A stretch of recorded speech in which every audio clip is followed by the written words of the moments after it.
Thanks everybody for coming to the MedTech Investors Panel.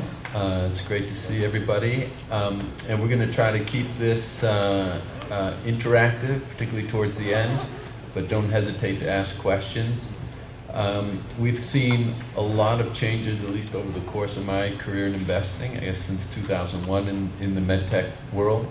We saw a huge infusion of capital 2002 to say 2007 or so, with a lot of investment in early stage companies. We had the financial crisis in 2008, and I think we're getting back to normal, though it'll be good to get everybody's perspective here on the panel. Really, what I'd like to start with are some introductions, brief introductions, because you have the bios in the agenda.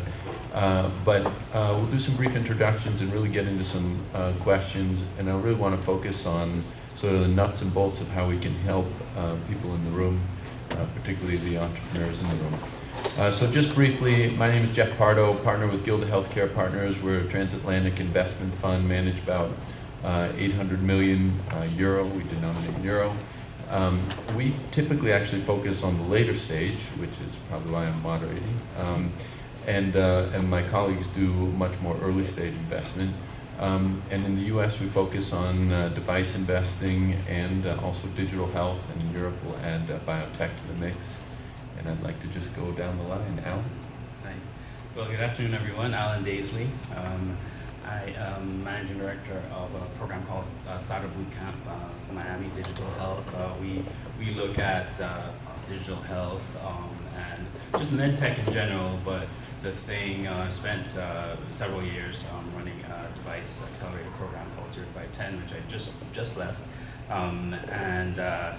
With the new program, it's similarly structured. We have a fund that we can use to invest, whether you come through the accelerator program or not. If you do come through the accelerator, then there's a chance that you get more higher levels of funding when you come through.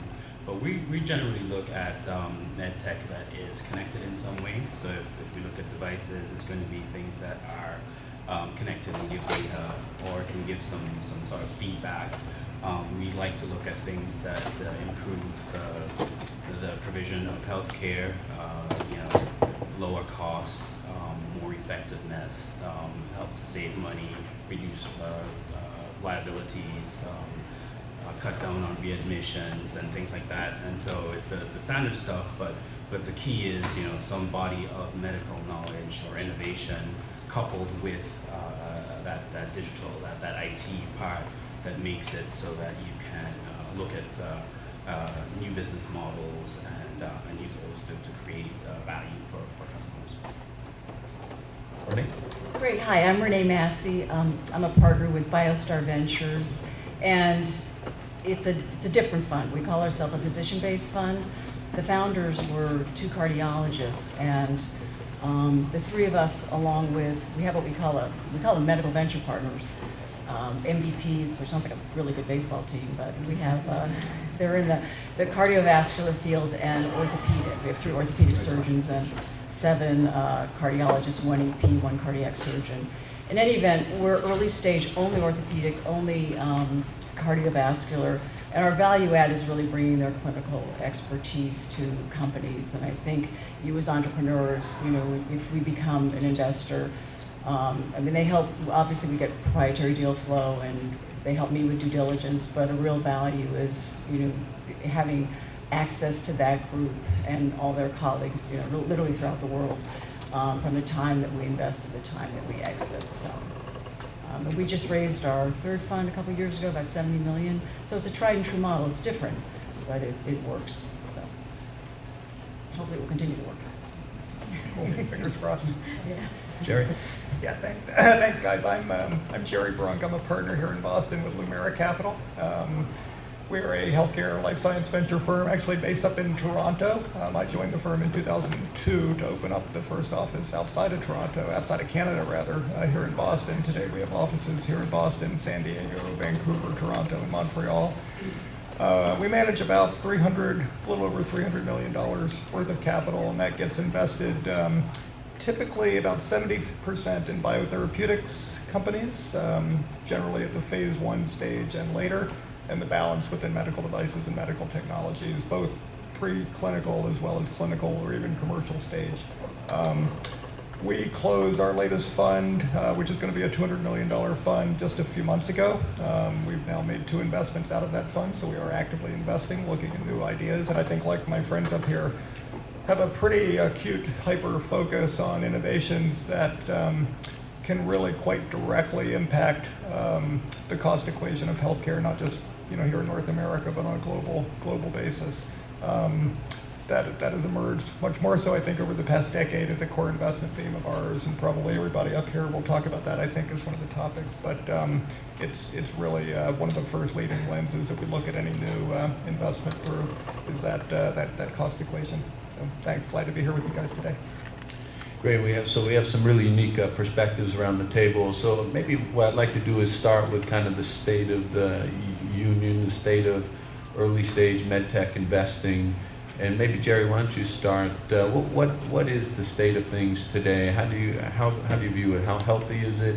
What are the challenges? What are the opportunities? Maybe kick it off for us. Yeah, for sure. So I probably don't have to tell you guys that for medical device entrepreneurs, the world has gotten quite a bit more challenging since 2008. Finding funds like ours who continue to have a focus within the sector has gotten harder and harder to do. A lot of the traditional venture firms that had a focus on medical device investing, going back to the 1990s and through the early and mid 2000s, frankly are not around anymore after the financial crisis for a combination of reasons. But it obviously makes it a little bit more challenging, or forces, I think, entrepreneurs to be a bit more creative, because the need for the innovation is only larger, it's only more acute, but it does require, I think, seeking out capital from less traditional or even non-traditional sources, whether that's corporate co-investors, whether that's looking abroad, whether that's looking at places that have a surplus of capital, like China, for example, that are looking to deploy that in innovation that addresses the healthcare challenges they have locally. It's just quite a bit more heavy lifting. There's not a universe of 40 medical device venture firms you could pick up the phone and within a day or two have made contact with here in the United States anymore. Having said that, I think when you look at all those other sources of capital, non-traditional, corporate, offshore, the dollars available are probably still about the same. So when you combine that with the acute need that the big companies have to grow their revenue by sourcing innovation and R&D outside of their 4 walls, the big companies obviously still under a lot of EPS pressure, so they're scaling back R&D. All those fundamentals are still super exciting to us as investors, and I think should be to entrepreneurs as well too. It's just that bar is a little bit higher for innovation, and the process of fundraising, I think, requires quite a bit more creativity maybe than it did a decade ago. Yeah, I think one thing, and we talked about this, I mean, when you go to a lot of these panels, it can be very discouraging, but I do think, our goal here is to really not be discouraging, to be encouraging, because I think, as Jerry said, there's a lot of different types of investors. There's corporate, there's accelerators, like Alan, there's, the family offices, and I think, sort of persistence is probably the best, one of the best pieces of advice we can give you. The other thing is, I mean, we've seen strategics come into our companies a lot and frequently of late. And one of the questions I get either, if I'm on board, what do you think? And I'll often say too, we'd love to have 2 strategics, so I think, thankfully they've stepped up as well. So, but again, you just have to be creative, but there is money out there, a lot of angel groups. And as I said, accelerators, and the crossover funds. I mean, we've seen, a lot of crossover funds that are in our companies. So it's difficult. We feel it with our portfolio companies because we have to raise money for them, and there are much fewer pure play med device funds. But that being said, I think, there's money out there. Yeah. Yeah, in terms of the things I see out there in the marketplace, I mean, obviously, the ACA, which isn't really new anymore, but it's left us a long legacy of sort of changes, and with those, opportunities, So I think it's kind of, we're still in an exciting place, and, who knows what will become of this next set of healthcare discussions. But with that, the sort of downside is that there's, there's a lot of risk, and so, investors, we start to look at deals, and there's, the risk reward. So unless you're coming with something that has a really just killer sort of business case and need, and you've got customers lined up, then, we just assume, wait a little bit. When you're through FDA and when you've got some revenue coming in, then, investors tend to be much more willing. But what we found is that whereas there are some, there are a few sort of accelerators like myself who will give you a little early seed, when it's time to get that later seed to get you through your regulatory clearance and so on, it's really, really tough line to get, because there's still that binary decision that could come and just squash everything from the FDA. And so that's one of the things. Digital health is kind of a distractor. It's the shiny object right now for us. And and by the way, the development cycles are a lot less. So in terms of, if we look at how soon do I get my money back, then that's often a good way to go. So on the other hand, I think, on the customer side, the things we're seeing in the hospitals are now, hospital systems are coming up with their own acceleration programs now, which says that people are looking for innovation. The challenge is then really how do you tap into that, and how do you get the ear of the folks in charge? So Alan, and maybe just playing off that a little bit, how do you advise your companies then, both in procuring that initial capital, but even more importantly, as you referenced, securing capital so that they can, really make a lot of headway and getting their product to market, which is, in our day and age, it's going to require a substantial amount of capital. So what's the advice that you give the companies that you're involved with, and in particular that next round of capital beyond the seed stage? Yeah, so it's a tricky one. I usually tell to look at this, look at the continuum of things, and sort of make sure you're knocking on the right doors at the right time. If you come and you're doing something that's really early, you go to a full-fledged sort of later stage VC, and the answer is going to be no before you walk in the door. So save yourself some pain and look at where you are. If you're really early, there are angels, there are seed funds that get into this. They may be not as plentiful as they used to be, but look at that. Look at some of the, you talk about family offices. Family offices, especially if you have something that fits their mission, they'll throw a few $1,000s at you just because it's the right demographic, it's the right thing for them. Look at funding through grants. We work with a lot of guys, and we recommend, SBR. Government will give you a ton of money if you have something that's attractive to them. And so look at those, and then as you make progress, make sure you start looking at the other things. Accelerators they'll also take a chance. We invest in early stage companies at a certain point, but we won't do it before you've proven the science. So go get a grant, prove the science. Then we'll help you through that early stage. And so it's really about trying to find the stage that's right for you. Yeah. And maybe Renee, you touched on corporate investors. In many ways, corporate investors have been a bit of a godsend in the med tech field. They've filled a little significant part of the gap. But in your experience, me growing up in this business, I was taught to kind of be hesitant about taking corporate dollars because you gave these optics of pre-selling the company. How do you effectively involve a corporate in your cap table, or what have you seen as successful, both in terms of investment or partnership, distribution? What are good ways to work with our corporate investors? Well, it's interesting because, like you, I'm probably older than you, so I probably grew up more. But anyway, really early on, strategics, you did not. You were just, oh my God, you're going to open your kimono, and they're going to all your IP, and there goes the company, but not at all. I mean, I think what we found is, and I was thinking about this in terms of our exits. Actually, of our most recent exits, we had a strategic in each of the deals. So, and in a couple cases, as I said, we've had two.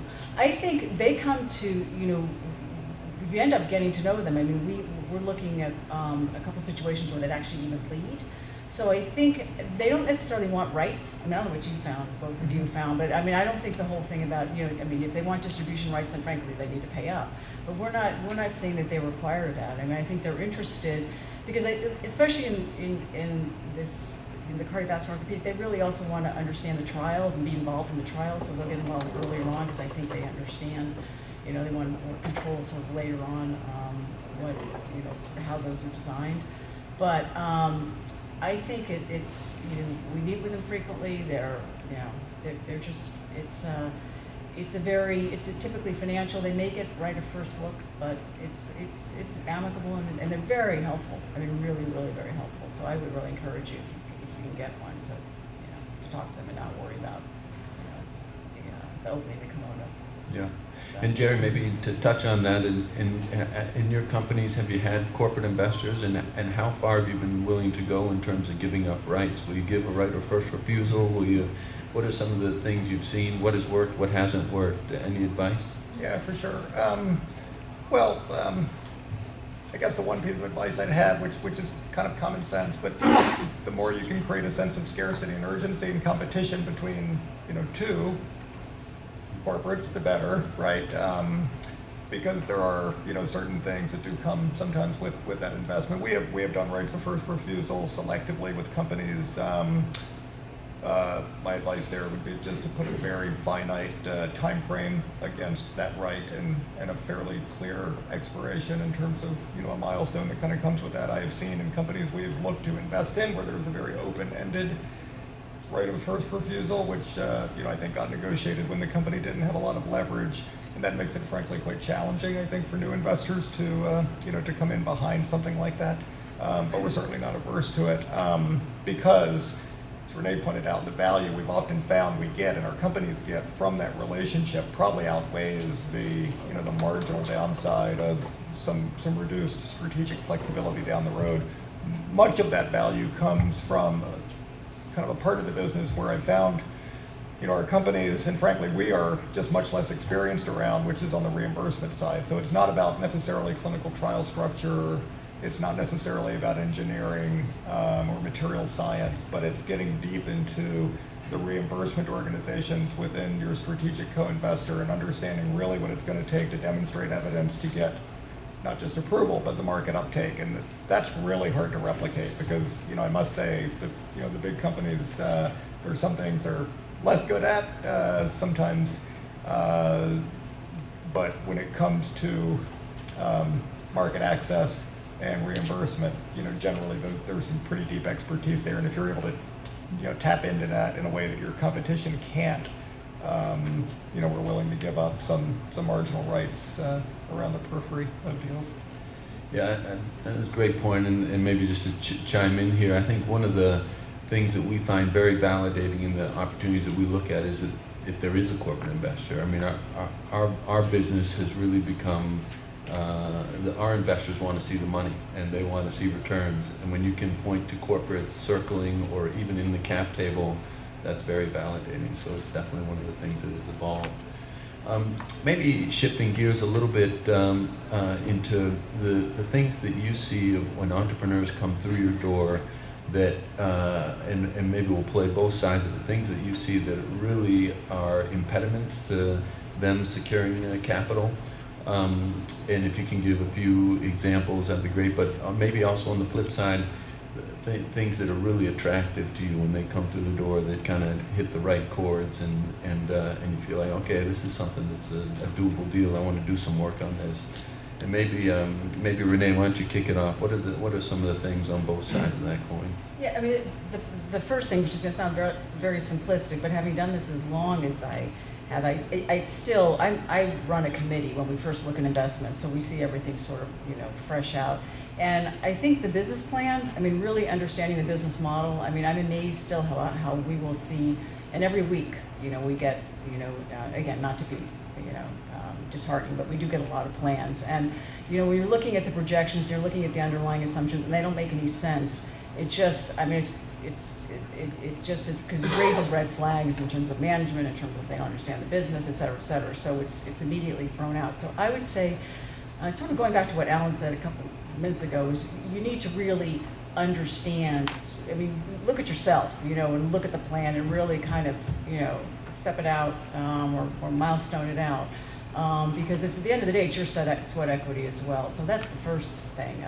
Obviously, you know, if we've invested in management before, that's a real plus. I do think, in terms of, you know, we're unique in that if you can leverage if we can use and be able to leverage our, you know, whether it's cardiovascular field or orthopedic expertise, that's helpful. But that's really probably specific to BioStar in terms of, you know, what we're looking for. And, you know, but I think, you know, with the plan, having clear inflection points so we can see also, you know, where we can where you need to be able to raise another round or where you can be able to exit, and really also knowing where you exit, and who the buyers are. You know, we'll ask you that question, and you really need to, you know, have a sense. It's almost like starting at the end point. I want to pick up on this idea of forecasting and maybe have Alan I know. and Jerry address it, because I think it's a common I think idea amongst entrepreneurs that come in with your most aggressive forecast. The venture guys are going to cut it by 70% anyhow. So how do you guys see that? Do you see it like Renee? I mean, it becomes a real credibility issue. How do you advise companies and deal with that with your companies? I'll start with Alan and then move to Jay. Yeah, so I mean that's something it's crucial, right? The way I look at it is, you know, give me something that makes sense, and I'll poke holes in it. I mean, nothing's ever going to be right. It's not an exact science, and the one thing that you can always count on is your forecast is going to be wrong. So now that we got that out of the way, you know, the usual hockey stick that everybody thinks we want to see is great, but show me what's happening. So I'd much rather have you say, all right, so, you know, we're going to look at this geography, and then that one, or we're going to look at this particular customer segment.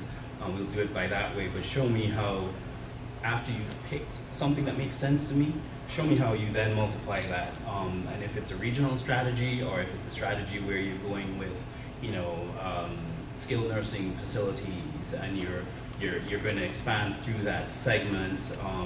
You know, show me and show me the numbers that add up to that. You know, I don't care necessarily how big they are, but they have to be of a certain size. But you'll impress me more with a well thought out strategy that says, okay, here's where we're going to start, and here's why, and then you show me how it's going to expand. Because you start putting numbers out there, and the one I see all the time is, okay, this is the global, this is the number of facilities in the world. We're going to get 10% of those, and we're going to grow that, you know, 5% annually. It's just, okay, I could have pulled that out of places sun don't shine, but so give me something that's a little bit more thoughtful, and then I can buy into your argument. And that gives you much more credibility where I'm concerned, because you can show me that, you know, this is a tough segment. It's going to take, you know, 6 to 8 months of selling time, and therefore my revenue doesn't go up until, you know, month 9. And you'll impress the heck out of me if you show me something like that. But Jerry, so I think that's great, and I agree wholeheartedly. But how do you strike this balance? Because we're so used to entrepreneurs coming in really with very ambitious targets. Suddenly you have a very realistic entrepreneur, and it's going to go from 1 to 5 to 10. I think what Alan says Yeah. does resonate with us, right? Which is that credibility, right? Like, and if we feel people are being too conservative, that's the best discussion you can have, right? Which is to brainstorm around, well, I think you're actually underplaying the opportunity here with your business, and that's a really great way to start a conversation, frankly, with a company, as opposed to going the other direction. So again, so my advice would be exactly the same. I mean, and even building on that, the other part of the forecasting exercise isn't just kind of what your revenue forecast looks like, but what your capital need looks like, and kind of the expense side, and just the capital intensity that it just takes all of our businesses to, you know, to put together. I mean, the one thing among hopefully other sources of value venture investors can kind of bring to you guys, other than just capital, is the pattern recognition of just having been through the building of lots of companies and funding lots of companies. And you know, we look a lot at the surgical robotics space. We were one of the lead investors many years ago in Mako Surgical, which was a terrific success, a great outcome. Stryker acquires the company for $1.7 billion. so we see a lot of surgical robotics entrepreneurs come to us, and sometimes I've had a couple of cases where we'll get a pitch where they say, look, we can build this company to profitability, and we require 20 or $25 million. That's all we need. And the pattern recognition takes us back to, in that case, the situation with Mako, which is it took $325 million the company had raised and was still not profitable, had never had a profitable quarter at the point of its acquisition. So that's something, frankly, that the entrepreneur should have been telling us as opposed to us telling the entrepreneur as a fairly fundamental part of the business model. I don't care what the revenue growth looks like, but it's back to, can you actually build this company on an amount of capital that's less than $320 million, because we don't have $320 million. And I don't think all of us have, for one company, $320 million. So that's back to the credibility. But I pay as much attention, frankly, to that part of the forecasting effort, because you kind of immediately lose credibility with claims of cash flow break even in 18 months and such a tiny amount of capital for most. And look, there are a lot of business models that you can do that. So take what I'm saying kind of in that context. But again, you should be a lot smarter about that business, your business, than we are, quite frankly.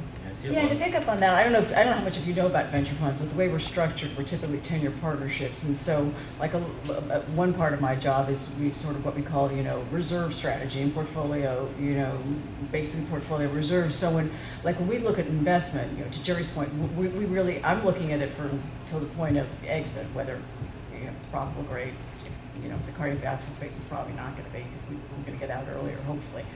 But so that's when I was referring to earlier inflection points, because we need to know how much we're going to have to invest. And again, plans, it's going to take more money. So mapping out sort of what point do you think you're going to need additional capital with an inflection point, and that gets to the whole sort of expense side. It's really important from us as a fund that's a huge determinant, because like right now we're at a later stage. BioStar's not going to be able to do a sort of a seed investment where we could have a couple of years ago, just because of the lifespan of the company to exit. So that's Alan, did you want to add into that? Yeah, so I think that's a really good point. We look at, you've got some fundamental things, especially in this device business, where there are times the last thing you want to do is get caught in a place where you can't raise more money. So you look at the milestones, and this is something that I want to just underscore from what Renee said, is that, typically if you don't have anything, it's tough to raise money. When you get a prototype, there's some things we can do that we can engage, so maybe that's worth, sort of funding something. What's the next big thing?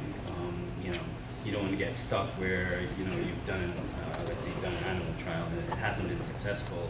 You need to do it again and tweak this, and this, but you can't get money to fund the next one. So how do you set these milestones of funding where, if you clear the FDA, that's a nice one, I can fund that. If you have a final design product that's ready to go to market, all you need is some money to go manufacture and sell, I can fund that. But in between there, you don't want to get caught in a place where you don't really have anything to show, and you can't confidently ask for that next round of funding. So that strategy, always try and think about how much do I need to raise to get to that next milestone that is a fundable milestone that I can keep with. Yeah, those are great points. So I want to dig into some of the things I think are the core challenges facing our business today, and see if we can get some real practical advice from our panelists here. And the first, and it's really around regulatory and reimbursement, but I'm going to start with reimbursement because I think it is really the new regulatory in a way. We used to always tell entrepreneurs, you better come with your regulatory strategy figured out. Well, now we're telling them you better come with your even at the earliest stages of the business, your reimbursement strategy, at least putting some good thought into it. So Jerry, what advice, or what do you see your companies doing well on the reimbursement side? What advice would you give to people at an earlier stage as they think about reimbursement? What are some of the practical tips? Yeah, so some of this isn't rocket science necessarily, but I think the earlier you talk to who your paying customer is, the better, generally, when you're thinking about starting a business, and obviously being able to feed that back to us as potential investors, what that dialogue is like, how long you've been engaged with those types of discussions, because chances are then we'll be confident that you've included that feedback into your product design cycles so that it's not like the first time after you're already, locked in for a prototype ready for clinical testing that you've engaged, whether it's a surgical device or a cardiovascular implant or a healthcare IT application or something. Just, again, kind of common sense, but just have those discussions and then feed that back to us. I think the other nice signal we see in companies, early stage companies, is everybody has the slide of all of your luminary clinical advisors and scientific consultants and advisors, but one of the best signals is when we see one of, a dozen or 2 dozen regulatory and reimbursement consultants listed among, kind of that primary group of advisors. Again, it's a little thing, but it's an important signal to us that, wow, you've already started engaging on, even though you're 5 to 7 years, if not more, from commercialization efforts, that you have, again, factored all of that in. So again, that's just a little piece of advice, but I'd encourage everybody that's an entrepreneur to engage with these folks who live and breathe the reimbursement world as earlier than you would possibly imagine. Like before you even frankly think about putting a business plan together for a company, reach out to these folks, talk about your concept, talk about the idea, and get their input into what the reimbursement environment is going to look like, not just today, but 5, 6, 7 years from now, because that hurdle it's only getting much, much, much higher than it is today. And Renee, and just expanding upon that, there are some things that are being done in the payer universe with medical device companies. CMS has a parallel review. Rarely do companies actually do it, but it is out there. Highmark and Allegheny Health Service have a partnership where they'll pay for companies post-approval and continue to study them. Are you seeing some creative models emerge on the reimbursement side as you look at your companies, or are there things that you would advise? Actually, we're earlier, because I'm thinking about this, in terms of sort of the cardiovascular space, we're pretty early. So, our thing is, it's obviously, your code's in place. But I'm thinking more sort of the orthopedic. There, we've seen, it's actually more, to Jerry's point, going to the customer. When you're trying to get into the VAC, and this then goes to sort of the Me Too product. You can't have a Me Too product because just reimbursement's not going to happen, So you've got to be actually much more cost effective in a significant way. And I think maybe my partners I hear this from them being physicians practicing, or talking about frugal medicine, when they go to their committees and if you've got a new technology, it's like it's got to be significantly more cost effective than what's out there or what you're proposing to either replace. So I'm not, I've not seen, because again, we're more earlier. We'd love our companies to have revenue, but but certainly in terms of it's tougher to get, we will say that, and we're looking for situations where there actually is a code in place. Interesting enough, this is an interesting company we ran into where they were looking at, the selling point was, okay, the physicians are going to get reimbursed, and they'll get reimbursed more. But then what we point out is you ought to go to this indication, because frankly, if you sell it this way, or you have this, you use it in this manner, you're going to save the hospital money, so you're going to be able to sell more units. So it's like, okay, so you're trying to get, physician reimbursement, get he or she more, or in this case, it would have helped. The volume would have been increased because of the reduction in cost we got through hospitals. It was interesting, There are some subtle elements to, at least in the United States, our reimbursement coding system that you can unleash actually a lot of value creation for your customers if you know how to kind of target that. And some of it is super esoteric, but it's real, and it's not like you're gaming the system or anything. You're just basically utilizing what's been put in place by, typically Medicare, CMS. One that came to our attention recently is this chronic care management code, which is dramatically underutilized by physicians and hospitals for encouraging physicians and nurses to actually pay attention to the chronic care management of a patient.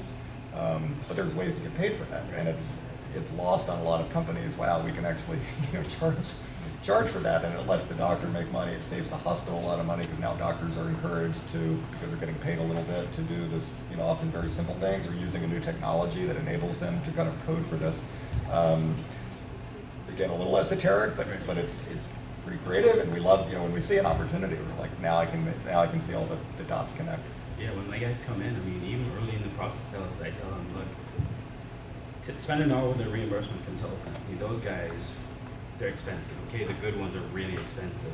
But if it makes a difference between you kind of floundering around and getting an in through a code that nobody knows about, then that's worth the money itself. The other thing is sort of knowing your customer. They're in general, we all pay for insurance in some way, so we don't expect to pay when we go to the office. Expect maybe a doctor's office, except probably a small copay or something. So self-pay is really, really tough, and then anybody who comes through my door with a self-pay, I make them really, let's sit back and let's talk about this. If it's plastic surgery, fine, let's go, let's do it, because that's a cash industry. Things like fertility also, although there's some reimbursement, a lot of people will pay for that out of their pocket. And so, knowing your customer and coming with a model that makes sense, otherwise, I can't really, if you don't know your customer at least as well as they know themselves, then it's tough for me to really engage with you. To your point about the CMS parallel path, right now, in my advice to anybody doing this is don't even think about doing regulatory and reimbursement on totally different tracks. What you'll find is that FDA, to get your 510K or whatever it is, there's a little box of data that you need. It's things like biocompatibility, it's safety, it's sort of effectiveness, and it's well defined, and you can do it in a controlled setting. To get paid for that, if you need a code, you're going to have to prove to the payer that, across their covered lives, across whatever demographic they're in, that it makes sense for them to reimburse you. And that's a whole different set. It's a superset of data. So if you had designed the study properly and you could have a broader study than the FDA needed, you could kill two birds with one stone and not have to come back to me for money to do that other study that you should have done last year. So just think about that as you develop. That's another question I want to ask, but I want to make sure that we get some questions from the audience. So could I open the floor and have anybody step forward and ask a question? All right, we'll keep going. Come on. So a question that I would pose to the panel is the appetite for PMA devices, in an early stage. So sort of the old generation of companies that set out to market fundamentally new product platforms. What's the audience for those types of efforts in the venture community today? I can think we actually like them, and I think it's interesting. I read this report, I think it was a couple of days ago, where it showed that exits, I think the amount of money was sort of 50-50 into 510Ks and PMAs, and maybe again, because I'm thinking of cardiovascular, in particular, that we probably had some of our best exits there. But also, when you look at the exits, the value, because you're going to get more up front, you're going to get less because it's, with the PMA. So we actually like them. I mean, we do. We don't go through the pivotal, but we expect to exit prior to that. Yeah, same with us. I mean, I think what we gravitate probably less towards than we did maybe 10 years ago are PMA studies, which are 5-year studies, right? So there's a difference between acute outcomes or acute PMA regulatory endpoints and things like spinal disc implants, where the FDA requires, a 3-year study and 2-year safety follow-up, and how do you make that math work? So, but other than that, it's capital efficient PMA is kind of obviously you have one of those, Dan, or talk. I have a question about strategics, and VCs working along beside strategics. So you can have strategic come in earlier, or you could have strategic come in later. So what's the pros and cons and differences, and how do you work together with them? Do you all go in one fund? What if your strategic comes in at one phase of your company? If you just speak to things that we should be aware of and think about when we talk about strategics that are interested in us. I love to see strategics come and join the fund. It's double validation. It's and especially if it's one that's it could potentially be the person who pulled the trigger on an acquisition later in life. I think the trick has to be, and I think I alluded to that a little bit earlier, is how much of a role that they want to play. So, you know, if they're gonna come and add value as opposed to sort of causing friction, and also if they're looking for, you know, as you go down the road, you want the company to be able to spread its wings and have a fair valuation and acquisition at some point. So, you know, you don't want to give them sort of rights to do anything that would hamper that value. So it should be, yes, you get the first look, and if you can make that work, you get the first look, but you're going to pay market price for it. What you've done is you've invested and you've given yourself dibs on a look at the end, and if you want to buy it, then we'll buy it for the value of it, but we won't give you a 50% discount to, you know, somebody else in the marketplace. I think one thing you have to be careful, if they come in early, and again, I think they come in as you treat them as a financial investor, and they get a board seat, but it's an observer seat. You don't give them director rights. So then, you know, when you go to executive session, so they hear, you know, the sort of the general stuff, and then, but none of the confidential. But I think one of the things is to really understand and, you know, and I don't know how you have a heart-to-heart, because you really, you know, at the end of the day, the world changes. But the problem becomes if they invest early and then they don't invest later on, then you're up against, well, why didn't so-and-so invest, you know? Which is like, you run into that with other venture funds, but it takes on a much greater import if it's a strategic. But you can get around it, but it's, you know, you kind of really want to know this is an area they want. Presumably they want to, you know, look at this for an acquisition. I mean, you know, I don't think, you know, they're not going to make a lot of money, at least investing in, you know, one of the, I mean, it's like, it'd be nice. But, so I think that's probably the, you know, the early versus later. But I would, again, I think, you know, as long as you just have to, you know, find out what they want, what they're looking for. You know, sort of specifically, what are the milestones? Okay, if we go do this, what are you looking for at the next step?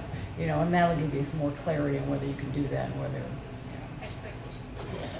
Yeah, because as you guys know, big companies do change their strategies every 18 months or thereabouts. So the real caution, and especially I think in the device world, because there is going to be continued consolidation, is thinking about how you protect yourself, if at all possible. Sometimes you can't, from this development. So you get an investor in now who is the perfect strategic partner, and 12 months later, if not 1 week later, they acquire or merge with another large company that has a directly competitive product to yours. So just working with your legal advisors, again, it's hard to navigate because that is going to happen more and more. We've had it happen with our portfolio companies where all of a sudden, you know, our awesome strategic partner, co-investor, you know, now owns the single competitive product in this space, and we can't, I mean, we can excuse them from board meetings, but they're still an equity investor, and it's very, very delicate. So I'm not sure I have any good advice for that, because you can't, it's very difficult to force I mean, you actually can structure this. You can force basically a buyback, right? So you can buy out a company that winds up in that circumstance, but it is going to be happening. That consolidation is going to be happening much more over the next few years in our sector. So just, again, kind of just a caution to think about. We're running a little short on time, but I wanted to have William answer one of the last questions. And that is, one of the things that we've seen is an inflow of money from China, and also companies looking to expand out to Asia, and in particular China. What advice would you give entrepreneurs both about raising capital from Chinese investors as well as trying to commercialize in China? Yeah, I think, just spend 1 minute introducing Xianbei Capital. Xianbei Capital is a Silicon Valley-based VC firm focused on medical device and biotech company investment. So mainly for medical devices. So from experience for the past few years, I think it's really getting tough for medical device companies to get funded because of various reasons, reimbursement, tax, and not enough incentive to have a better returns for on the medical investment, device investment. However, I think for the past 15 years, Chinese medical device sector, the market has been growing very, very fast. And if we look at the ratio between pharmaceutical product and the medical device in the US, the ratio roughly about 1:1. But 15 years ago, the ratio in China was 1:10. And through the past 15 years, the ratio right now increased to 1:3. So that means still there's a tremendous room for Chinese medical device sector to grow. So if we look at the data, so for this year, the medical device growth in China is still more than 20% versus a lot slower growth rate in the rest of the world. So the Chinese money is looking for good technologies, and I think if you got a very good technologies, and if you want to really secure your funding, and I think you need to really, I think my suggestion is to try to work with some Chinese experts, and to really, I think, to have a China plan, and I think which would be very convincing for Chinese investors to put money in your company. I think through we have so far invested in 14 companies so far, and a lot of companies that we successfully raised the money through A round and B rounds, actually through Chinese venture funds, and so I think try to really map up your China plan in day one in an early stage, and you can increase your chance to get your company funded. Yeah, that's my advice. Okay, great. Any more questions? So we have time for a couple more questions. Just curious if you've seen any, you mentioned pattern recognition earlier, what the shining stars are in terms of patterns for deal flow, and if there are specific funnels or pipeline where you find the strongest companies that make the strongest case in terms of patterns that ultimately get funding and are successful over the long term. Jerry, you want to take a shot at that? Yeah, it's actually a great question, because we, for quite some time, we've had an investment strategy, even though we've been present in Boston and active in San Francisco.